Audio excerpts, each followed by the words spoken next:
കഴിഞ്ഞ ദിവസം P Rajeev minister, MP. Rajesh രണ്ടുപേരും ചേർന്ന് ഞാൻ ചോദിച്ച സംവാദത്തിന് തയ്യാറല്ല എന്ന് സൂചിപ്പിച്ചുകൊണ്ട് കാരണമായി പറഞ്ഞത് അവർ ഉന്നയിച്ച ചോദ്യങ്ങൾക്ക് ഞാൻ മറുപടി പറഞ്ഞിട്ടില്ല എന്നതാണ്. അങ്ങനെ 5 ചോദ്യങ്ങൾ പുതിയതായി അല്ലെങ്കിൽ ആവർത്തിച്ച് വീണ്ടും എന്നോട് ചോദിച്ചിട്ടുണ്ട്. അതിനുള്ള മറുപടി എനിക്ക് എന്നാൽ കഴിയുന്ന കൃത്യതയോടുകൂടി നൽകുക എന്നതാണ്. ഒന്നാമത്തെ ചോദ്യം, UDF സർക്കാരിൻ്റെ കാലഘട്ടത്തിലല്ലേ ഈ വിവാദ കമ്പനിക്ക് ലീസ് നൽകിയത്? അതെ സർ, ഇല്ലെന്ന് ഞാൻ എവിടെയും പറഞ്ഞിട്ടില്ല, എവിടെയും നിഷേധിച്ചിട്ടില്ല. UDF സർക്കാരിൻ്റെ കാലത്ത് ലീസ് നൽകിയെന്ന് മാത്രമല്ല, ലീസ് നൽകിയത് 10 ദിവസം കഴിഞ്ഞപ്പോൾ ആ നടപടി തെറ്റാണ് എന്ന് കണ്ട് അത് മരവിപ്പിക്കുകയും അത് സ്റ്റോപ്പ് ചെയ്യുകയും ചെയ്തിരുന്നു. അത് മാത്രമല്ല, ഈ 2016 വരെയുള്ള കാലഘട്ടത്തിൽ മാറി മാറി വന്ന UDF സർക്കാരും LDF സർക്കാരുകളും ഈ കമ്പനിയുടെ നിയമ പോരാട്ടത്തിനെതിരെ നിലപാടെടുത്ത് മുന്നോട്ട് പോയതും UDF സർക്കാരായിരുന്നു. രണ്ടാമത്തെ കാര്യം, മുഖ്യമന്ത്രി സവിശേഷ അധികാരം പ്രയോഗിച്ച് ടെർമിനേറ്റ് ചെയ്യാൻ പോയ ലീസ് അവസാന ഘട്ടത്തിലെത്തി നിൽക്കുമ്പോൾ അഡ്വക്കേറ്റ് ജനറലിൻ്റെ നിയമോപദേശം വാങ്ങി ടെർമിനേറ്റ് ചെയ്യുന്നത് എന്ന് പറയുന്നത് അസംബന്ധമല്ല എന്നാണ് അങ്ങ് ചോദിച്ചത്. അല്ല സർ, അത് അസംബന്ധമല്ല. കാരണം 2016 ലീസ് ടെർമിനേറ്റ് ചെയ്യാൻ നമ്മുടെ സർക്കാരിന് അവകാശവും അധികാരവും സുപ്രീം കോടതി നൽകിയപ്പോൾ അത് വിനിയോഗിച്ചില്ല എന്ന് മാത്രമല്ല, മുഖ്യമന്ത്രി തന്നെ വ്യവസായ നയത്തിൽ ആ ലീസ് നൽകുന്നതിന് വേണ്ട ഇടപെടൽ നൽകി.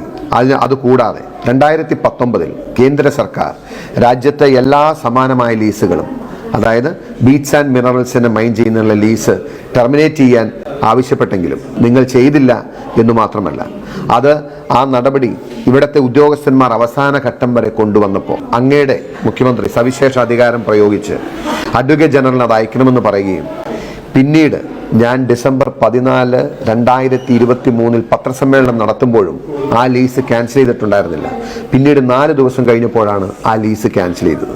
ആ ലീസിന് അങ്ങയുടെ മുഖ്യമന്ത്രി അധികാരത്തിൽ വന്നതിന് ശേഷം 7 വർഷക്കാലം ആ ലീസിൻ്റെ ലൈഫ് നിലനിർത്തിയത് അങ്ങയുടെ മുഖ്യമന്ത്രിയുടെ സവിശേഷ അധികാരം പ്രയോഗിച്ചുകൊണ്ടാണ്. അതുകൊണ്ടാണ് അത് ചൂണ്ടിക്കാണിച്ചത്. മൂന്നാമത്തെ അങ്ങ് പറഞ്ഞ കാര്യം, തോട്ടപ്പള്ളി സ്പിൽവേയിൽ നിന്നും മണലെടുക്കുന്നതുമായി ബന്ധപ്പെട്ടാണ്. നവകേരള സദസ്സിൽ മറുപടി പറഞ്ഞു എന്ന് പറഞ്ഞു. എന്ത് മറുപടിയാണ് സർ പറഞ്ഞത്? കുട്ടനാട്ടിലെ ജനങ്ങളെ രക്ഷിക്കുന്നതിന് വേണ്ടിയാണെന്ന് പറഞ്ഞു. നിങ്ങൾ കുട്ടനാട്ടിലെ ജനങ്ങളെ രക്ഷിക്കുന്നതിന് വേണ്ടിയാണ് എന്ന് പറഞ്ഞ് നടപ്പിലാക്കിയ തോട്ടപ്പള്ളി സ്പിൽവേയിലെ മണൽവാരൽ ഒടുവിലായി എഗ്രിമെന്റ് വായിച്ചപ്പോൾ അവസാനമായി ഞങ്ങളെ കാണിച്ചു തന്നില്ലേ?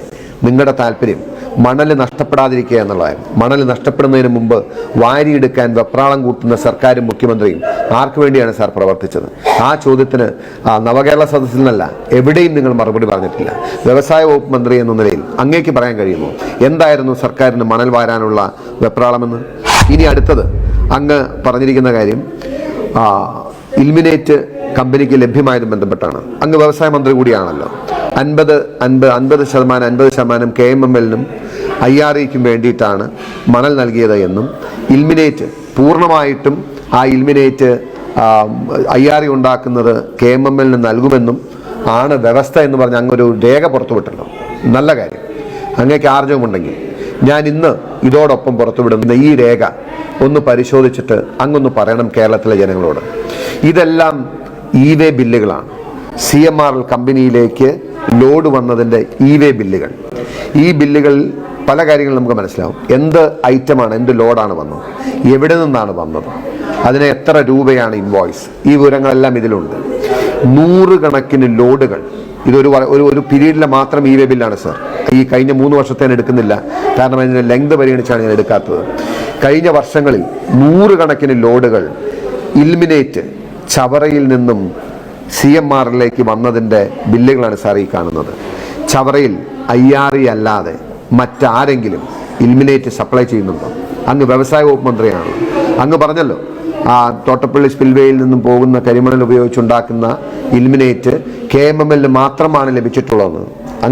അങ്ങയുടെ സർക്കാരിന് ആർജവമുണ്ടോ വ്യവസായ മന്ത്രി എന്ന നിലയിൽ ഈ MOU ലംഘിച്ച് ഇൽമിനേറ്റ് നടത്തിയതിനെ കുറിച്ച് അന്വേഷിക്കാൻ? അവസാനത്തെ ചോദ്യം, ഇറിഗേഷൻ വകുപ്പിന്റെ കീഴിലായതുകൊണ്ട് മുഖ്യമന്ത്രിക്ക് അധികാരമില്ലാത്തതുകൊണ്ട് ദുരന്ത നിവാരണ അതോറിറ്റി ചെയർമാൻ എന്ന നിലയിലാണ് യോഗം വിളിച്ചത്. അല്ല, ദുരന്ത നിവാരണ അതോറിറ്റി ചെയർമാൻ എന്ന നിലയിൽ അധികാരം പ്രയോഗിക്കേണ്ടി വന്നത് എന്തുകൊണ്ടാണെന്നറിയാം? ഇറിഗേഷൻ വകുപ്പിന് മണ്ണ് നീക്കം ചെയ്യാൻ കഴിയും, എന്നാൽ മണ്ണ് കൊടുക്കാനുള്ള റൈറ്റ് ഉണ്ടായിരുന്നില്ല. ആറ്റമിക് മിനറൽസ് ഉള്ള മൈനിങ് പ്രകാരം ആ മണ്ണ് എടുക്കാനും കഴിയുമായിരുന്നില്ല. ആ പശ്ചാത്തലത്തിലാണ് ഡിസാസ്റ്റർ മാനേജ്മെൻറ്റിൻ്റെ മുഖ്യമന്ത്രിയുടെ സവിശേഷ അധികാരം ഉപയോഗിച്ച് ആ മണ്ണ് നീക്കം ചെയ്ത് ഇപ്പോൾ നമ്മൾ നേരത്തെ കണ്ടതുമാതിരി IRE വഴി KMML വഴി ആ ലോഡ് കണക്കിന് ഇലിമിനേറ്റ്, നൂറുകണക്കിന് ആയിരക്കണക്കിന് ലോഡ് ഇലിമിനേറ്റ് CMRൽ എത്തിയത്. അതിനു വേണ്ടിയിട്ടാണ് നിങ്ങളുടെ മുഖ്യമന്ത്രി സവിശേഷാധികാരം പ്രയോഗിച്ചത്. അങ്ങയുടെ 5 ചോദ്യങ്ങൾക്കുള്ള മറുപടി. ഇനി നിങ്ങൾ സംവാദത്തിന് തയ്യാറാകുമോ? അത് ഇനിയും മറുപടി തന്നിട്ടില്ല എന്ന് പറയും. അങ്ങ് ഇതിൻ്റെ ഇടയിൽ വളരെ ഭംഗ്യന്തരേണ ഒരു കാര്യം പറഞ്ഞുപോയി. മുഖ്യമന്ത്രിയുടെ യോഗത്തിൻ്റെ മിനിറ്റ്സ് മാധ്യമങ്ങൾക്ക് മുമ്പിൽ കാണിക്കുകയും അവർക്ക് പരിശോധിക്കാൻ കൊടുക്കുകയും ചെയ്തു. അങ്ങ് ഇത് പറയുമ്പോൾ ഒരു മന്ത്രി എന്ന നിലയിൽ അങ്ങയുടെ യഥാർത്ഥ സ്വഭാവം അല്ലെങ്കിൽ അങ്ങയോടുള്ള ആ മാധ്യമപ്രവർത്തകരുടെ ചിന്ത ഇപ്പോൾ എന്തായിരുന്നാണ് ഞാൻ വിചാരിക്കുന്നത്. ആ മാധ്യമപ്രവർത്തകർ ആ മിനിറ്റ്സ് നോക്കാനായി വന്നപ്പോൾ അങ്ങ് നിഷേധിച്ചു എന്നാണ് ഞാൻ അറിഞ്ഞത്. അല്ലെങ്കിൽ അങ്ങ് ആ മിനിറ്റ്സ് എന്തുകൊണ്ടാണ് പുറത്തുവിടാത്തത്? മുഖ്യമന്ത്രി നേരിട്ട് വിളിച്ച യോഗത്തിൻ്റെ മിനിറ്റ്സ് ഈ നാട്ടിലെ ജനങ്ങൾ അറിയുന്നതിൽ തെറ്റുണ്ടോ? അങ്ങ് തന്നെ സ്വയം പരിശോധിക്കുക. ഞാൻ ഇനിയും പറയുന്നു, MP രാജേഷിനോടും P രാജീവിനോടുമായിട്ടാണ്, ഇനിയും മാത്യു ചോദ്യങ്ങൾക്ക് മറുപടി പറഞ്ഞില്ല എന്ന് പറഞ്ഞ് നിങ്ങൾ ഒഴിഞ്ഞു മാറാനോ ഒളിച്ചോടാനോ ശ്രമിക്കരുത്. സംവാദത്തിന് ഞാൻ വീണ്ടും തയ്യാറാണ്. MP രാജേഷിനോട് പ്രത്യേകം പറയട്ടെ, ഹിറ്റ് ആൻഡ് റൺ എൻ്റെ പോളിസിയല്ല. I am very much here. ഞാൻ ഇവിടെയുണ്ട്. സംവാദത്തിന് വരുന്നോ ഇല്ലയോ എന്നുള്ളത് പൊതുസമൂഹത്തോട് നിങ്ങൾ പറഞ്ഞാൽ മതിയാകും. i2i News, an eye for truth. i2i News subscribe ചെയ്തിട്ടില്ലാത്തവർ ഇപ്പോൾ തന്നെ സബ്സ്ക്രൈബ് ചെയ്യുക. നോട്ടിഫിക്കേഷൻ ലഭിക്കുവാൻ ബെൽ ബട്ടണും അമർത്തുക.